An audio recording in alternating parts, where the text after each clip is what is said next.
Perbendaharaan hati yang baik. Setiap orang menginginkan memiliki perbendaharaan yang baik dalam hidupnya. Dengan perkataan lainnya, semua manusia ingin akan hidup yang berkelimpahan. Berkelimpahan dalam segala hal yang baik dari Tuhan. Tidak ada yang ingin hidup berkekurangan. Misalnya semua manusia akan memilih untuk menjadi kaya daripada menjadi miskin dalam hal materi atau finansial.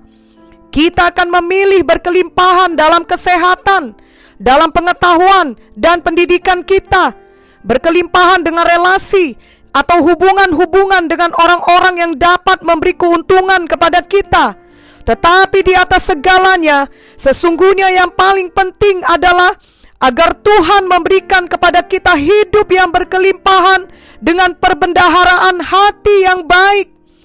Amsal 4 ayat 23 berkata, "Jagalah hatimu dengan segala kewaspadaan, karena dari situlah terpancar kehidupan." Firman Tuhan juga berkata, "Sebagaimana seseorang berpikir, demikianlah dia." Ini berarti jika hatinya baik, maka ia adalah seorang yang baik. Jika hatinya tidak baik, maka ia adalah seorang yang tidak baik. Firman Tuhan juga berkata agar kita membaharui hati dan pikiran kita, sehingga kita berubah dari hidup sebagai manusia lama yang adalah hamba dosa, menjadi hidup sebagai hamba kebenaran, yakni manusia baru yang terus dibaharui sehingga semakin menjadi seperti Kristus. Kita membaharui hati dan pikiran kita dengan firman Tuhan, sehingga hati kita dipenuhi dengan perbendaharaan yang baik dari firman Tuhan. Firman Tuhan itu menjadikan iman dalam hati kita akan setiap janji-janji Tuhan dalam firman-Nya. Firman Tuhan juga menyatakan kebenaran-kebenaran Tuhan dalam penyertaan-Nya, perintah-Nya, dan peringatan-peringatannya. Dengan demikian kita mengenal jalan-jalan Tuhan dan kehendak Tuhan di dalam hati kita. Dengan perbendaharaan hati yang kaya dengan iman dan kaya akan kebenaran Tuhan itu, maka biarlah kita selalu memilih untuk percaya dan patuh kepada firman-Nya yang telah tersimpan dalam hati kita. Selanjutnya firman Tuhan dalam Matius 12 ayat 33 sampai 37 mengatakan bahwa apa yang diucapkan mulut meluap dari hati, dan setiap kata yang sia-sia harus dipertanggungjawabkan pada hari penghakiman. Itu sebabnya kita harus menjaga agar kita selalu memiliki perbendaharaan hati yang baik, sehingga dari hati yang baik akan keluar dari mulut kita perkataan yang baik, yakni perkataan iman dan kebenaran Tuhan. Semua perkataan kita adalah untuk membangun supaya orang yang mendengarnya beroleh kasih karunia. Selain itu, bagi diri kita sendiri akan berlaku firman Tuhan di dalam Amsal 18 ayat 21 yang berkata, "Hidup dan mati dikuasai lidah, siapa suka menggemakannya akan memakan buahnya."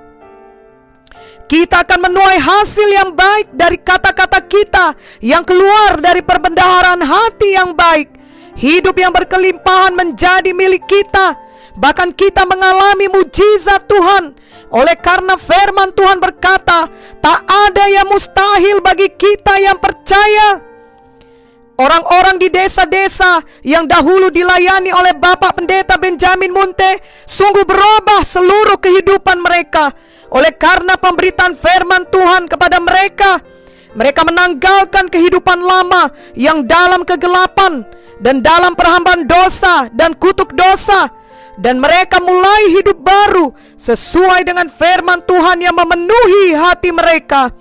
Perkataan mereka selalu perkataan iman, dan cara hidup mereka sangat drastis berubah oleh karena mereka melakukan firman Tuhan. Misalnya biasanya mereka suka berkelahi, bahkan mereka kemana saja selalu membawa pisau atau parang. Tetapi setelah hati mereka dibaharui oleh firman Tuhan, mereka mau saling berdamai. Bahkan satu kampung berdamai dengan kampung lainnya. Mereka juga sangat percaya akan firman Tuhan. mereka mematuhi dan menjadi pelaku-pelaku firman Tuhan. Akibatnya mereka sembuh dari penyakit-penyakit mereka dan kehidupan mereka semakin diberkati Tuhan. Mereka rajin bersaksi, bahkan setia pergi menginjili kampung-kampung lain bersama Bapak Munte. Gereja demi gereja dibangunkan oleh karena perkataan kesaksian mereka dan cara hidup mereka yang berubah.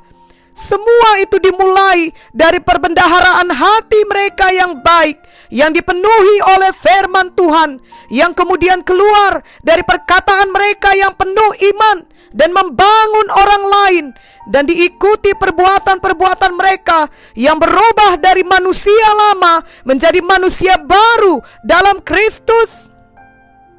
Pada pelayanan Bapak Pendeta Benjamin Munte di Kabupaten Langkat, ada seorang petani yang menjadi percaya kepada Tuhan Yesus. Dan kemudian ia juga sangat percaya kepada firman Tuhan. Ia mengatakan bahwa Tuhan akan menjauhkan belalang-belalang pelahap dari semua sawah ladangnya. Perbendaharaan hatinya penuh dengan firman Tuhan. Ketika itu ada hama wereng yang melanda daerah pertanian di desanya. Ia berdoa dan berseru kepada Tuhan serta mengucapkan perkataan imannya bahwa Tuhan akan menjauhkan hama wereng dari ladangnya yang adalah sama dengan belalang pelahap. Oleh karena ia sangat percaya akan janji Tuhan dalam firman-Nya, ia terus-menerus mengucapkan perkataan imannya. Terlebih lagi ketika ia sedang berada di sawahnya, ia mengelilingi sawahnya sambil mengucapkan perkataan imannya. Pada waktu panen, ternyata hanya dia sendiri dari kampungnya itu yang dapat memanen padinya. Oleh karena hama wereng tidak merusak tanamannya, sedangkan teman-teman di sekitarnya semua panen mereka telah dirusak hama wereng. Bapak Munte kemudian memberitakan lagi firman Tuhan, bukan hanya di desa-desa, tapi juga ke kota-kota, bahkan ke seluruh dunia, di mana saja firman Tuhan dapat disampaikannya. Dan hasilnya selalu membawa perubahan kepada jiwa-jiwa. Oleh karena pemberitaan firman Tuhan tersebut membuat hati mereka terus dibaharui, sehingga mereka memiliki perbendaharaan hati yang baik. Dan perkataan mereka juga merupakan perkataan yang baik. Sungguh perkataan kita sangat berkuasa, dan kita tahu bahwa perkataan kita berasal dari perbendaharaan hati kita. Lukas 6 ayat 45 berkata, orang yang baik mengeluarkan barang yang baik dari perbendaharaan hatinya yang baik, dan orang yang jahat mengeluarkan barang yang jahat dari perbendaharannya yang jahat, karena yang diucapkan mulutnya meluap dari hatinya. Beberapa hal di mana kita harus menjaga perkataan kita agar tidak bertentangan dengan firman Tuhan. Oleh karena perkataan kita keluar dari perbendaharaan hati kita yang baik. Yang pertama, menyimpan rahasia. Seorang penggosip akan selalu membuka rahasia-rahasia. Amsal 11 ayat 13 berkata, siapa mengumpat membuka rahasia, tetapi siapa yang setia menutupi perkara. Tahanlah diri kita untuk tidak membuka rahasia orang yang dipercayakannya kepada kita. Yang kedua, tidak mengeluarkan pengakuan negatif atau mengakui ketidakpercayaan kita. Hal ini dapat menular dan mempengaruhi saudara-saudara seiman kita.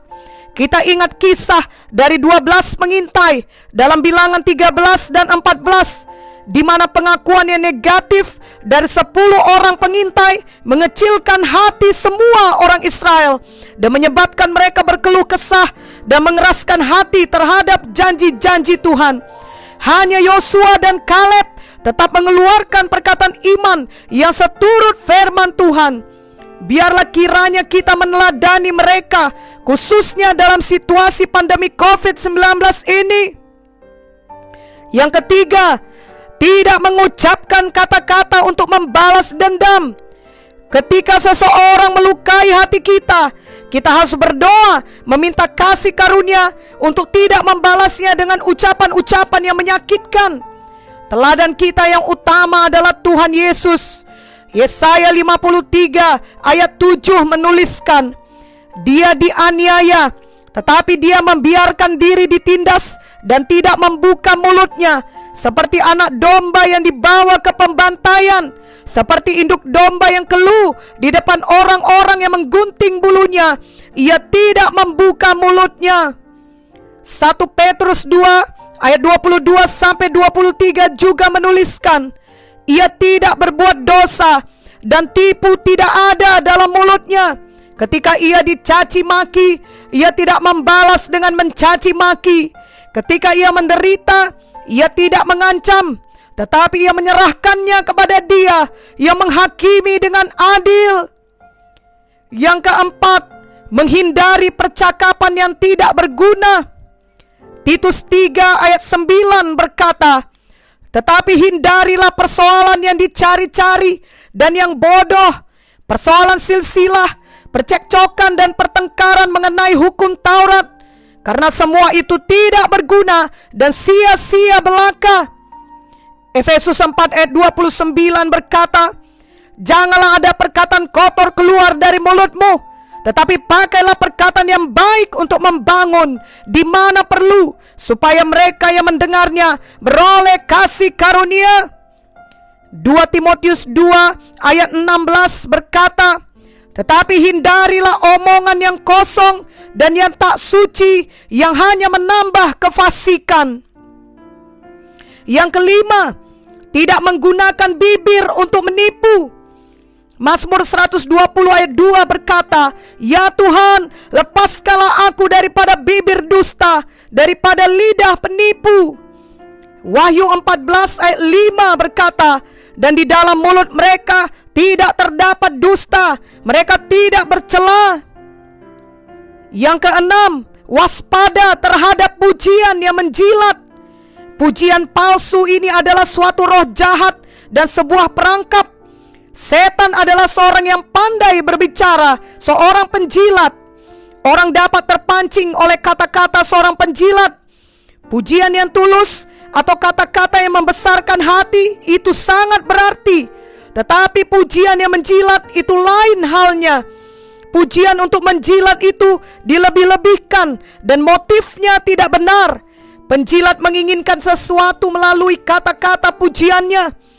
Amsal 26 ayat 28 berkata, lidah dusta membenci korbannya dan mulut licin mendatangkan kehancuran. Pujian yang menjilat adalah suatu taktik dari antikristus, dan ia akan menjerat banyak orang dengan bujukannya. Daniel 11 ayat 32 berkata, dan orang-orang yang berlaku fasik terhadap perjanjian akan dibujuknya sampai murtad dengan kata-kata licin, tetapi umat yang mengenal Allahnya akan tetap kuat dan akan bertindak. Yang ketujuh, ilustrasi-ilustrasi yang bersih. Kita tidak boleh memakai ilustrasi-ilustrasi yang kotor. Kata-kata kita dapat tergambar dalam pikiran dan imajinasi orang lain. Ini dapat menciptakan kecemaran di dalam diri orang-orang yang mendengarkannya. Efesus 5 ayat 12 berkata, sebab menyebutkan saja pun apa yang dibuat oleh mereka di tempat-tempat yang tersembunyi telah memalukan. Yang ke-8, tidak mendatangkan perpecahan. Amsal 6 ayat 16-19 berkata, 6 perkara ini yang dibenci Tuhan, bahkan 7 perkara yang menjadi kekejian bagi hatinya: mata sombong, lidah dusta, tangan yang menumpahkan darah orang yang tidak bersalah, hati yang membuat rencana-rencana yang jahat, kaki yang segera lari menuju kejahatan, seorang saksi dusta yang menyembur-nyemburkan kebohongan dan yang menimbulkan pertengkaran saudara. Perkataan-perkataan yang kita tabur di hati orang lain akan bertunas dan tumbuh. Perkataan-perkataan yang salah akan menghasilkan kepahitan dan buah yang buruk. Biarlah perkataan kita penuh kehidupan dan bukan perkataan kematian. Biarlah perkataan kita membangun dan mempersatukan, bukan menghancurkan atau memecah. Dan itu semua dimulai dari perbendaharaan hati yang baik. Marilah kita memiliki perbendaharaan hati yang baik dan perkataan yang baik juga. Marilah kita percaya dan patuh selalu kepada firman Tuhan. Mari perkatakan selalu firman Tuhan dan jadilah pelaku firman Tuhan.